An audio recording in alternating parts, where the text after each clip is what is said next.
With almost 200 countries jam-packed around the world, sometimes borders get a bit complicated. Today we're taking a look at 15 of the most unique and unusual borders on Earth. Number 15. The Triple Frontier. You normally think of a border as the place that separates two countries or states, but because of the way that they've been drawn up, there's some places in the world where you can actually stand on the intersections of three or more. Possibly the most stunning of these is the Triple Frontier in South America, which marks the spot where the borders of Paraguay, Argentina, and Brazil meet. The exact spot is near the Iguazu Falls, which is the largest network of waterfalls in the world. Both because of this formation and the ease of crossing the borders here, it's a popular tourist destination, and each country has a city close by. Ciudad del Este in Paraguay, Puerto Iguazu in Argentina, and Foz do Iguaçu in Brazil. There's also a hydroelectric plant that makes use of the energy generated by the falls and provides power to all three countries. And to mark the exact spot where their borders converge, there are three obelisks, one in each country, that's painted in their respective flag's colors. Number 14. Peñón de Vélez de la Gomera. The island of Peñón de Vélez de la Gomera is a Spanish enclave that's off the coast of Morocco and is connected to the mainland by a small beach. It's used as a Spanish military outpost, so only has a small population of personnel. But it holds the record of being the place where you'll find the shortest land border anywhere in the world. Historically, this unusual situation came about in the late 15th century, when Spain and Portugal made an agreement about how they would establish regions of influence on the North African coast. Spain took the small island in the early 16th century, and despite continual objections by the Moroccans and occasional incursions which have seen the land occupied in protest as recently as 2012, Spain still officially lays claim to the island. Things are so controversial that there's no official access there from the mainland, and instead of crossing it through Morocco, the military personnel that are stationed there can only reach it by helicopter. While you may think it may be easier for Spain to give the land back, they insist that it gives them a strategically vital position on the African coast, and one from where they can monitor the Mediterranean Sea in a way that's not possible from the European coast. Number 13. Barl-Nassau. Usually, if you visit or live in a town, it's quite clear which country you're in when you're there, but there's one town on the border between Belgium and the Netherlands where things are a lot more complicated. Known as Barl-Nassau, it's the result of countless treaties that have been signed over centuries, whereby small parcels of land were exchanged between the two. Today, along the border, there are 22 Belgian enclaves in the Netherlands, and with these there are further pieces of land that are again enclaves that belong to the Netherlands. This has created quite a complicated situation in the town where individual houses have been defined as being in one country or the other, and next-door neighbors can find themselves being residents of a completely different side. In fact, simply walking along the main street will see you technically crossing the border a number of times, and they tried to make things easier for visitors by installing iron pins along the ground, which mark where the border runs. Houses have different style numbers depending on which country they're part of, and will often have a flag outside to denote their nationality. It's just lucky that as a part of the European Union, residents and visitors are allowed to freely move between the two countries, because if the border was tightly regulated, it'd be impossible to live a normal life here. Number 12. Jungholz. Most borders are formed along natural geographical formations, or are drawn up by cartographers and lawmakers during tense negotiations. But the peculiar situation of an Austrian town called Jungholz is a result of a business transaction that took place many hundreds of years ago, and the residents are still feeling the effects to this day. It's in the Austrian state of Tyrol, but the only place at which the region is actually connected to the rest of Austria is through the peak of the Schorgstrafen Mountains. Otherwise, it's completely surrounded by Germany, and it's impossible to reach the town without passing through its neighboring country. The reason this happened is that in 1342, a resident purchased the land from a Bavarian resident and incorporated the land into the rest of his possessions in the state of Tyrol. In 1844, a treaty was signed between Austria and Germany that formalized the land as being part of Austria, but in many ways the residents there have been treated as being German. With no route that goes directly into Austria, the town was, for example, a part of the German customs area before Austria joined the European Union in 1995. Furthermore, before the European countries adopted a single currency, the euro, residents in Jungholz used to use the German mark instead of the Austrian shilling. Sending mail to residents is a complicated business too, because you can technically use either a German or an Austrian postcode, something that can have a serious impact on the cost of sending it, depending on where the letter or package originates from. Number 11. Lake Constance.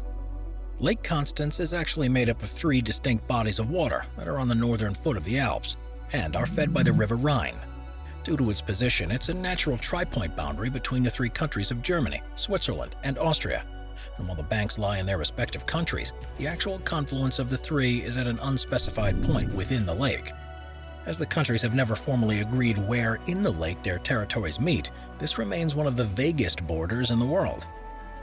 To make matters even more difficult, the 3 countries hold different views on how things should be. According to the Swiss, the border runs through the middle of the lake. The Austrians argue that the lake belongs to all 3, an arrangement known as the condominium. And the Germans don't have an official position at all. It may seem unimportant in the modern world where the 3 are a part of the European Union in one way or another, but there are occasions when this ambiguity has caused problems. Who, for example, has the rights to fishing in the waters of the lake? And recently a family found themselves in legal difficulties because they lived on the lake in a houseboat and couldn't prove which of the countries they actually lived in.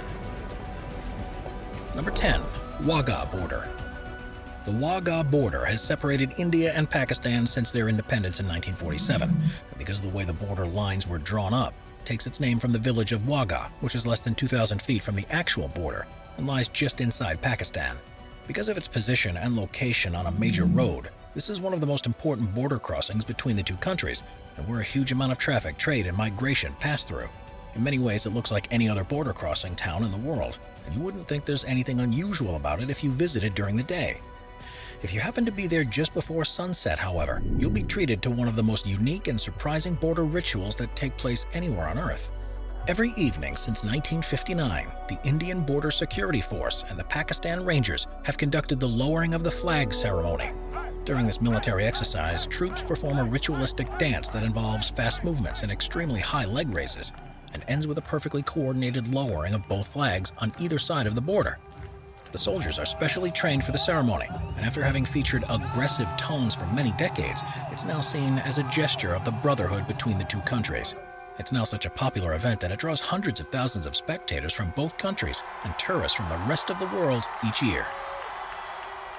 Number 9. Hotel Arbez. Historically, especially before international organizations were set up to help resolve issues, the designation of borders was a contentious topic between neighboring countries. Each side, of course, would want the best land to be their own, and disputes often led to unique outcomes.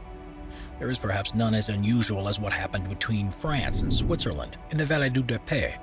Long a part of Switzerland, the French wanted it, and the region was annexed by Napoleon in 1802. It was eventually returned to Switzerland, but became French again after the 2 countries agreed to a land swap. The land in question was just to the north of the valley and meant that the one French town of La Cure was split in half by the newly agreed border. A local businessman realized he had an opportunity to take advantage of this, and he built a building that straddled the border, with a grocery on the Swiss side and a bar on the French. In later years, it was refurbished and opened as the Hotel Arbez, which to this day is technically in both countries. This led to a rather unique situation during the Second World War, where during the German occupation of France, Nazi troops were able to enter and sit on the French side of the hotel, but not the Swiss one. Because the stairway to the top floor ended in Swiss territory, they were therefore unable to go upstairs, and the hotel became an important refuge for French resistance fighters. Still, today the border runs through the hotel, and if you stay there, you can book the honeymoon suite, where the bed is half in France and half in Switzerland, as well as several other rooms that are technically in both countries. We're constantly adding more people to the Top 5's production team to bring you all the best content. Be sure to subscribe with notifications on and hit the like button. Number 8. Passport Island.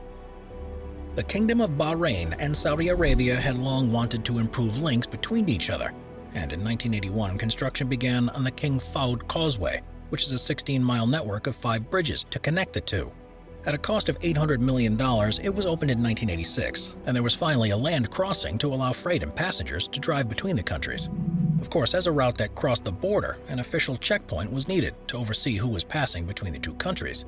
They didn't want this to be located in either of the territories, so instead the decision was to build an artificial island that bridges would go through, and it was there that the customs office was built.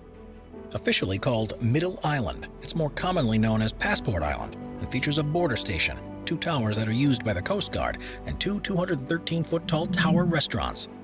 Half of the island is designated as being in Saudi Arabia, while the other half in Bahrain, and it also holds the record of being the place where the closest two McDonald's restaurants in two separate countries can be found, after the company built one on either side of the border. Number 7. Cooch Behar District. India's Cooch Behar district is in the state of West Bengal and is on the border with Bangladesh. For a long time, this was one of the most complicated border regions in the world, with 92 Bangladeshi enclaves in Cooch Behar, and similarly 102 Indian enclaves across the border in Bangladesh. According to local legend, this unique situation occurred as the result of a high-stake chess game between the Raja of Cooch Behar and the Maharaja of Rangpur several centuries ago, and led to some rather strange divisions. The largest one, for example, was an Indian enclave called Balapara Kagarbari. It completely surrounded a Bangladeshi enclave called Upanchauki Bajini, which itself entirely surrounded another Indian enclave called Dahala Kagarbari, making it the only third-order enclave in the world. In modern times, however, this arrangement was proving to be far too complicated to administer, and the two governments worked to simplify things. In 1974, an agreement was made to exchange some of the enclaves, and further revisions were agreed in 2015 that returned all the parcel of land back to the countries that they were located in. All that is, apart from one, which is called Dahagram Angar Prota, and is a Bangladeshi enclave just across the border in India. Number 6. Lilivia. Lilivia is a small town in the Catalonia region of Spain, but unlike most Spanish towns that are surrounded by land that also belongs to the country, this town is entirely surrounded by a department of southern France. The origins of this unique situation can be traced back more than 1,500 years, and it was once the capital city of Sardinia. It, along with several other places, found themselves within French territory as the official land borders were established, and in 1659 the Treaty of the Pyrenees attempted to resolve this peculiarity. It gave everything within French territory to France, with the exception of Lilivia, because it only stipulated that villages would be handed over, and by that time, Lilivia was considered to be a town because of its historical significance. There have been a number of times since then that the French have had an opportunity to try to claim the town for themselves, but in order to maintain diplomatic relations with Spain, they've avoided them. There even used to be an agreement that allowed residents to travel the mile or so across French land to reach Spain, but more recently the Schengen Agreement that allows European residents to freely move between countries has negated the need for any special arrangements. Number 5. Bir Tawil and Halaib Triangle. There are very few pieces of land in the world that aren't claimed by any country, especially ones that are a natural fit within a nation's border. But there's a place on the boundary between Egypt and Sudan that neither country wants anything to do with. Called Bir Tawil, it covers an area of almost 800 square miles and has been described as being the only habitable place on Earth that remains unclaimed. It is, however, made up of extremely hot desert, and it's because of this that the two countries refuse to lay claim to it. In 1899, the border between the country was formally established by drawing a straight line between the two, but in 1902 a more irregular-shaped border was proposed as the administrative boundary. From the Egyptian perspective, the political boundary is the one that should be adhered to, while the Sudanese want the administrative one to be the official line, and this has important consequences depending on who's right. That's because it's not just Bir Tawil that's up for grabs, but another region called the Halaib Triangle, which is covered in fertile land and already has a settlement in it. Both countries lay claim to the Halaib Triangle based on the border they hold to be true. As a result, both reject ownership of Bir Tawil. If either set foot there, it would essentially admit that the other country can control Halaib, so it's remained empty ever since. This has led to the unique situation where individuals have tried to claim Bir Tawil for themselves, even to the point where they've tried to move there and install themselves as leader of the piece of land. While these claims haven't yet been accepted by the international community, one of the reasons might be that none of these people have actually traveled to the region in person due to its inaccessibility and hostile climate, and have instead tried to lay claim to it online. Number 4. The Northwest Angle. Many of the states in the US have had borders drawn up by placing straight lines on maps, but the most peculiar border situation in the country is where it meets with Canada. There's a region called the Northwest Angle, which is legally part of Minnesota, but is separated from the rest of the state by the Lake of the Woods, and the only way to reach the US by land is by traveling through Canada first. Essentially, it operates as an enclave of the US and is actually the most northerly point of the contiguous states, with the only piece of land that's above the 49th parallel. You might think this situation has come about as the result of a wealthy landowner petitioning for a boundary to protect his land, or because the northwest angle has a particular strategic importance. But the truth is, this has all arisen because of misinformation. When deciding where the border should pass, Benjamin Franklin and the British representatives were relying on the Mitchell map of the country, and this showed the lake as being an oval shape and didn't state where the source of the Mississippi River was. Because they wanted the river's source to be in the US and believed it to be the northwest angle, they ensured it was kept in the country, without realizing there was no way to reach it without crossing through Canada. It's a quirk of history that remains to this day, but now there's no real reason to change things. With just 119 residents at the last count, it hardly causes too much of a problem, and arrangements have been made to allow them to pass through Canada on an honor system. Number 3. Boundary Islet. Tasmania is a state of Australia, but as an island you might think that it has no land border with its nearest neighboring state of Victoria. There is, however, a small 4.9-acre piece of land called Boundary Islet, and it's virtually split in half, with the top part being part of Victoria and the lower part being part of Tasmania. This situation was completely unintended and was again the result of misinformation at the time that the maps were drawn up. When lawmakers were deciding where Tasmania begins and Victoria ends, they wanted to draw a line through the base, straight without crossing any islands, so that the border would pass across the water. According to the maps that they had, the latitude of the line was 39 degrees 12 seconds south, would do just that. But the maps were wrong. They had been drawn up by Captain John Black in 1801, who, after surveying the islet, recorded it as being slightly further to the north than it actually is. If this had been true, it would have had entirely been within the jurisdiction of Victoria and known as Northeast Islet, but once the mistake was realized, it was renamed and shared between the two. Number 2. Khunjerab Pass. The Khunjerab Pass is the highest paved international border in the world and is one of the most spectacular routes where you can cross between China and Pakistan. Built in 1982, it crosses the Karakoram Mountains and reaches a maximum height of 17,400 feet. There were easier routes that could have been picked, but for security reasons, Chinese authorities believed that this would be the safest option. In China, it can be accessed by the China National Highway 314 and is 81 miles from Tashkent, whereas in Pakistan, it's 47 miles from Sost, where the customs and immigration posts can be found. Due to its altitude, the pass is often covered in snow, and it's usually closed to all vehicles between December and April. It also holds 2 other unique records, as it's the place where you'll find the highest ATM in the world. It is one of the very few border crossings where drivers have to change the side of the road that they drive on. Due to its limited use and as a result of weather conditions, few haulage companies have built infrastructure to make use of the Khunjerab Pass and instead opt for alternative routes. It is, however, a popular tourist and visitor route because of the amazing scenery.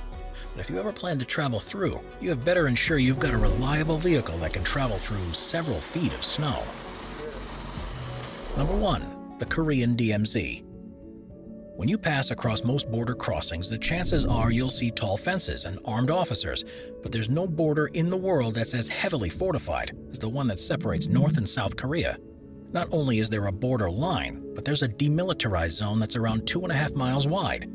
And this was created in 1953 by an agreement between China, the UN, and North Korea. The reason for this is that the Korean War never officially ended, and the region is needed to ensure there's a buffer between the two countries. The whole stretch is mined, fenced, and constantly under surveillance, but there's one place where representatives from both sides are able to meet in the middle, the Joint Security Area. It's there that negotiations between two countries take place, and there are a number of buildings that can be used for meetings and accommodation. Still, it's hardly a safe place to be. There have been numerous incidents along the entire border ever since it was first established. It's the one border in the world that ordinary citizens have virtually no chance of ever being able to cross, and is usually regarded as one of the most dangerous stretches of land on the planet. This doesn't, however, prevent some from attempting to cross, often those from the north trying to flee to the south, but these attempts usually end in tragedy. Watch our binge-watching playlist if you'd like to watch all of our most popular top 15 videos. Grab a drink, grab a snack, and get ready to binge.